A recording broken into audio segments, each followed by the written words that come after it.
Welcome to tonight's Team Talk, which is all about Are Carbs the Enemy? But first you may be wondering where I am.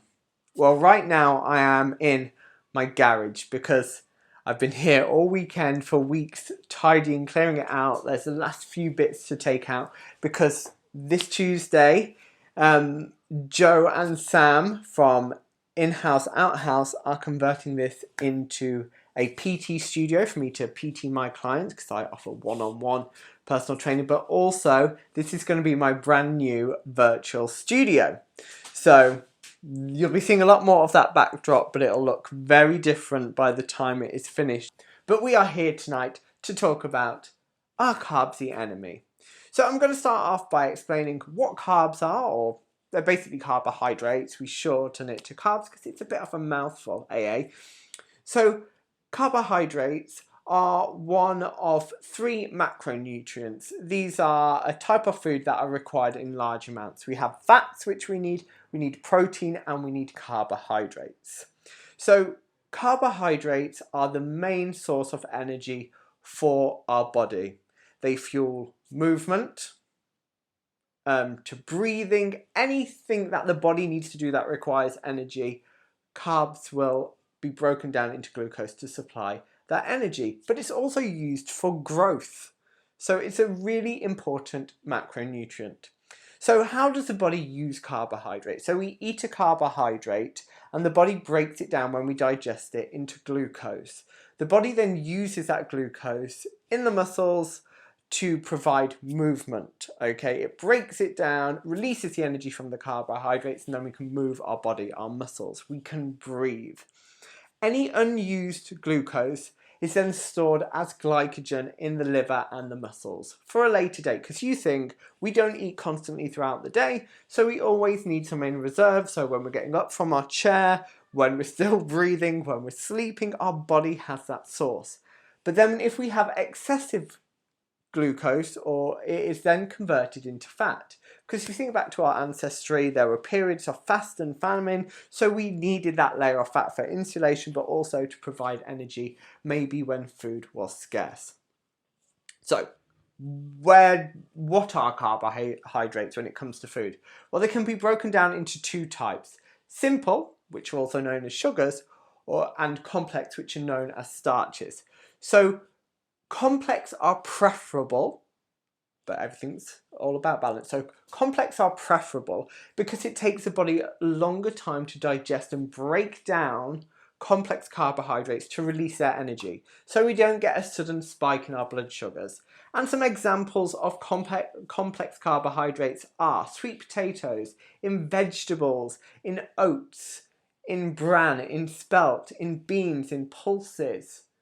And then, on the other hand, we have our simple carbohydrates, which are our sugars. So like white table sugars, glucose, which is in sweets. We've got cakes, biscuits, soft drinks, processed cereals, processed food have a lot of simple sugars in because they're super palatable.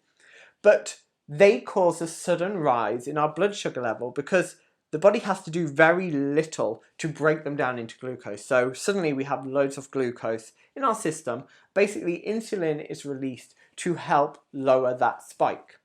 Now, too much or overconsumption of simple sugars is what can cause type 2 diabetes, because basically you become resistant to insulin. This effect of calming the curve, let's not talk about curves, dampening the curve, your body can become immune to it.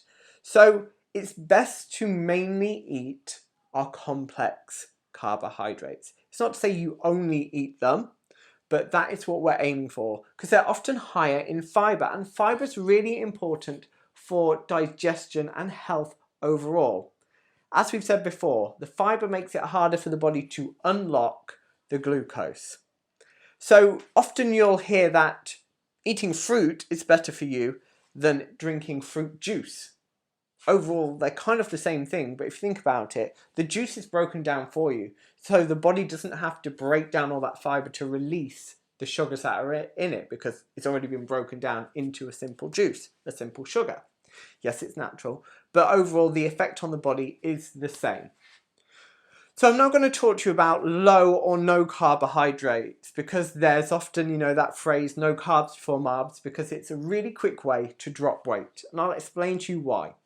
Number one, you are cutting out a major food group. So if you decided tomorrow, something that you eat daily or weekly, to just cut it out, well, instantly you have lowered your calorie consumption. So you're going to be more likely to be in a calorie deficit. So not over consuming calories. Also, when we store that glucose as glycogen, for each gram that we store in our muscles or liver, we store at least 2 to 3 grams of sugar. So this is a stored version of sugar. So if you suddenly stop eating carbs, those glycogen stores are going to drop, but you're also going to lose the weight of the glycogen, but also the weight from the water that's retained at the same time. So that's why it's really quick, because we can't make carbohydrates in the body. So I'm going to briefly touch on keto, because it is very buzzwordy at the minute and everyone thinks it's brilliant and the panacea of all health. So in the absence of eating carbohydrates, the body will use protein and fat for energy. It's a far more complex process and it's not that easy for the body to do. It requires a lot of work. So that's why when people are on an extremely low carbohydrate diet, the body then uses the fat stores for energy, which sounds great, but actually it's quite a miserable place to be in. So another downside of having a low carbohydrate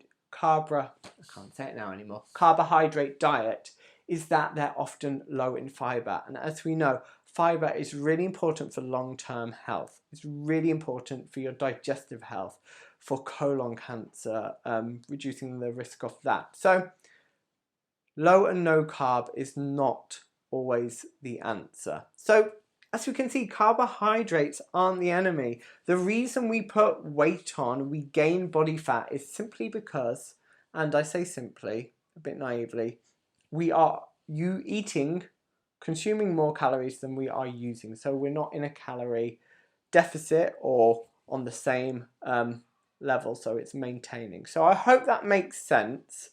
But there is a lot of demonization of carbohydrates, and with everything in life, it is all about balance. And actually, when it comes to satiety, so satisfaction and feeling full after eating, potatoes are one of the best things that help us to feel full. And also, potatoes, like sweet potatoes, contain lots of really good vitamins and minerals. So maybe next time, before you start thinking, I need to cut out carbs, look at what you're doing overall. Because actually, per gram, the calories are low in carbs. Per gram of carbohydrate, there are 4 calories, whereas in fat, it is 9 calories per gram, and in alcohol, it's 7 calories per gram.